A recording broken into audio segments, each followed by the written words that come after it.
Ftit aktar minn 3 snin u nofs bejn Jannar 2022 sa Lulju ta' din is-sena, l-uffiċjali tal-Pulizija u l-Leża ħarġu xejn inqas minn 907 kontrovenzjonijiet għal vetturi fit-toroq ta' pajjiżna li nstab li kienu mobbin iżejjed b'riskju serju ta' xi aċċident.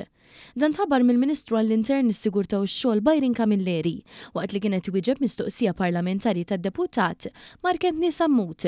U enfasizza li tali vetturi jiġu ċekjati b'reqqa mill-Pulizija u l-Leża qabel tinħarġilhom il-multa għal ksur tal-liġi relatata u skont id-dejta fis-sistema elettronika ta' ċitazzjonijiet li jingħataw, il-vetturi huma varji, inkluż trakkijiet li jkollhom tabija li taqbes il-livell tal-kaxxa u li wkoll jistgħu jkunu qegħdin iħammġu t-toroq minn fejn jgħaddu. Ingħad ukoll li bejn Jannar tal-2022 u Settembru tal-2023 kien hemm tip ta' kontrovenzjoni waħda li kienet tkopri vetturi b'tabija żejda ta' persuni u jew oġġetti oħrajn.